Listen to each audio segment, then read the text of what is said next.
Welcome back to our channel Vallabha designs. Hi friends, అందరూ ఎలా ఉన్నారు? బాగున్నారా? నేనైతే చాలా బాగున్నాను. మీరందరూ కూడా బాగుండాలని కోరుకుంటున్నాను. ఈరోజైతే మీ ముందుకు 2 హెల్దీ రెసిపీస్ని అయితే తీసుకొచ్చేసానండి. మరి వెయిట్ లాస్ చేసే వాళ్ళకి కూడా ఈ 2 రెసిపీస్ కూడా చాలా హెల్ప్ అవుతాయి కాబట్టి తప్పకుండా చూడండి, ట్రై చేయండి. మరి కూరగాయల రాజా ఎవరు అనగానే టక్కున వంకాయ అని చెప్తాం. అదే ఫ్రూట్స్లో రాజా ఎవరు అనగానే మామిడి పండు అని చెప్తాం. మరి పప్పులో రాజా ఎవరు అనగానే ఆన్సర్ రావటం కొద్దిగా కష్టమే. మరి దాని ఆన్సర్ తెలియాలంటే వీడియో చూడాల్సిందే. ఎన్నో రకాల పప్పులు ఉన్నాయి, మాకు తెలీదా? టమాటా పప్పు, దోసకాయ, టమాటా, ఆకుకూరల పప్పులు, ఇలా ఎన్నో పప్పులు ఉన్నాయి, మాకు అవన్నీ తెలుసు, మీరు దానికి కూడా వీడియో తీయాలా అని మీరు క్వశ్చన్ చేయొచ్చు. పప్పులు నార్మల్గా చేసే పప్పులు మీ దాకా ఎందుకు తీసుకొస్తానండి? పప్పులో స్పెషాలిటీ ఉంది కాబట్టే వీడియోని మీ దాకా తీసుకొచ్చేసాను. మరి ఈ వీడియోని అయితే మీరు కూడా చూడండి, ట్రై చేయండి. ఈ పప్పు అన్ని పప్పుల్లాగా కాదండి, కొంచెం డిఫరెంట్గా ఉంటుంది. మరి దీని పేరు చెప్పలేదు కదా, మహారాజా మసాలా పప్పుని నేనైతే ట్రై చేశాను, మీరు కూడా ట్రై చేసేయండి. ఒక గ్లాస్ తీసుకున్నానండి, చిన్న గ్లాసేను. దానిలో కూడా ఫుల్గా అయితే అవసరం లేదు. 3/4 వంతు వరకు కందిపప్పుని, 3/4 కప్పు ఎర్ర కందిపప్పుని, 3/4 కప్పు పచ్చిశనగపప్పుని, 3/4 కప్పు పెసరపప్పుని, అదే గ్లాస్తో 3/4 కప్పు వరకు మినపప్పుని, అంటే 5 రకాల పప్పుల్ని ఈ కర్రీకి అయితే మనం యూస్ చేస్తున్నామండి. మరి 5 రకాల పప్పులు కలిసినాయి కదా, మరి టేస్ట్ ఎలా ఉంటుందో అని మీరు అనుకోవచ్చు. సూపర్గా ఉంటుంది, ఎందుకంటే నేను దీన్ని టేస్ట్ చేశాను కాబట్టి ఈ ఆన్సర్ అయితే చెప్పగలుగుతున్నాను. మరి ఈ ఆన్సర్ మీ నోట్లో నుంచి రావాలి అంటే మీరు కూడా ట్రై చేయండి.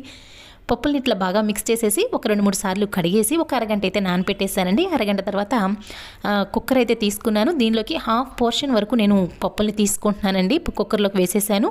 ఈ పప్పులు అనేవి బాగా మునిగే వరకు వాటర్ని అయితే పోసేసేయాలండి. మిగతా పప్పును ఉంది కదా, ఆ పప్పు అయితే మూత పెట్టేసి పక్కన పెట్టేశాను.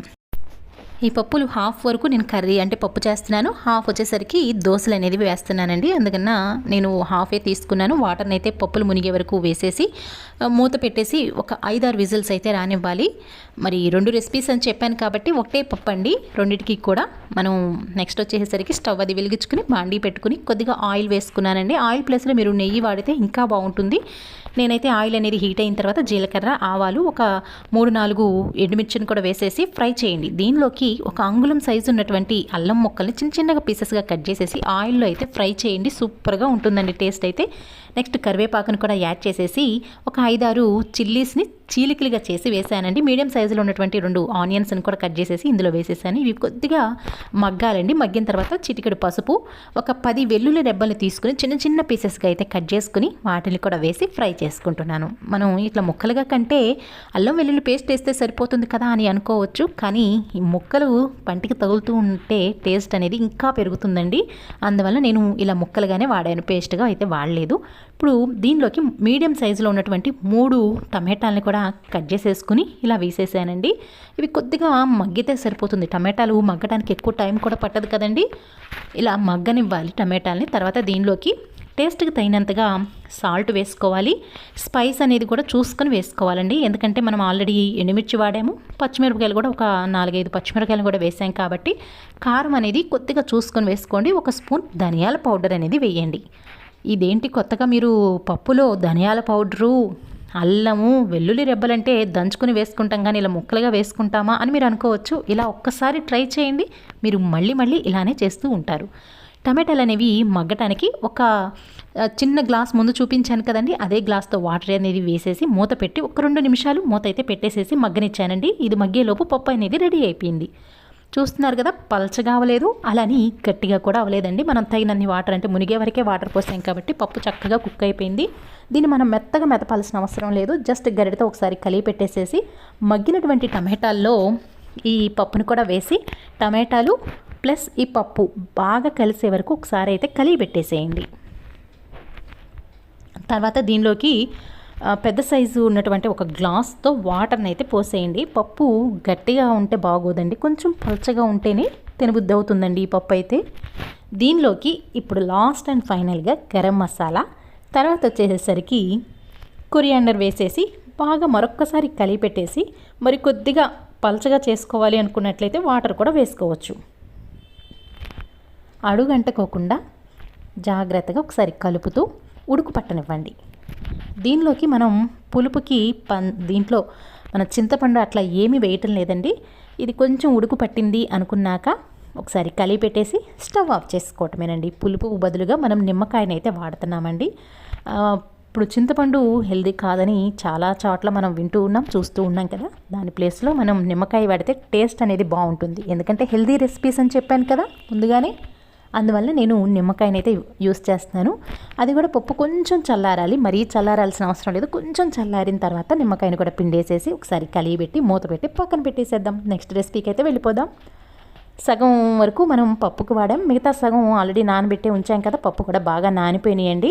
ఇప్పుడు రెగ్యులర్గా మనం దోశ బ్యాటర్ ఏ విధంగా అయితే మీకు ప్రిపేర్ చేసుకుంటామో దీన్ని కూడా అలానే ప్రిపేర్ చేసుకోవచ్చండి. చాలా సింపుల్గా చేసేసుకోవచ్చు, ఎక్కువ టైం కూడా పట్టదు. ఎప్పుడు మినపప్పు దోశలకి మనం ఎక్కువగా మినపప్పు లేదంటే పెసరపప్పు ఇవి వాడుతూ ఉంటాం కదా. ఇలా ఒక్కసారి 5 రకాల పప్పుల్ని కలిపి దోశ వేసుకోండి, సూపర్గా ఉంటుందండి. టేస్ట్ అయితే హెల్త్కి కూడా మంచిదే కదండి.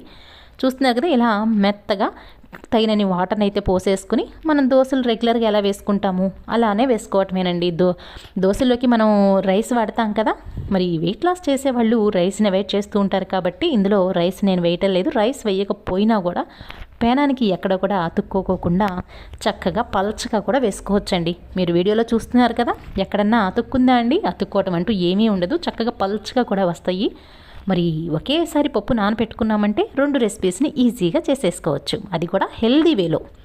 ఇంటికి ఎవరైనా మనకి గెస్ట్లు కానీ చుట్టాలు అట్లా వచ్చినప్పుడు మనం ఎక్కువగా పప్పునో రసాన్నో సాంబార్నో ఇలా ప్రిపేర్ చేస్తూ ఉంటాం కదా.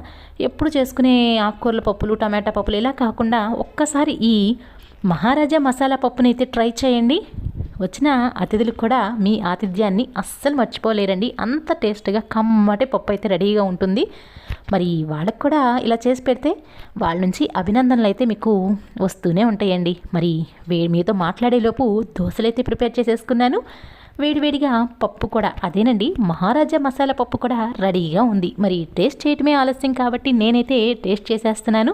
నాకైతే సూపర్గా అనిపించిందండి. మరి ఈ మాట మీ నోట్లో నుంచి కూడా రావాలి అంటే మీరు కూడా ఒక్కసారి ట్రై చేయండి. మరి ఇది ఒక్క దోశల్లోకే కాదండి, దోశలు చపాతీ రైస్ వేడి అన్నంలోకి అయితే ఈ పప్పు సూపర్గా ఉంటుందండి. మీరు ట్రై చేస్తే ఈ మాట మీ నోట్లో నుంచి అయితే వస్తుందండి. మరి ఈ రెసిపీస్ మీకు ఎలా అనిపించినాయి? ఈ హెల్దీ రెసిపీస్ని మీరు కూడా ట్రై చేయండి. మన ఛానల్లో ఉన్నటువంటి వీడియోస్ అన్నిటినీ ఒకసారి చూసి మీకు నచ్చినట్లయితేనే ఛానల్ని అయితే సబ్స్క్రైబ్ చేసుకోండి. వీడియోని అయితే లైక్ చేసి ఎవరికన్నా యూజ్ అవుతుంది అని అనిపించినట్లయితే షేర్ చేసేయండి. కామెంట్ చేయడం అసలు మర్చిపోవద్దు. ఈ రోజుకి ఇదే వీడియో, రేపు మరో చక్కటి వీడియో మీ ముందుకు తీసుకొస్తాను. అంతవరకు సెలవు.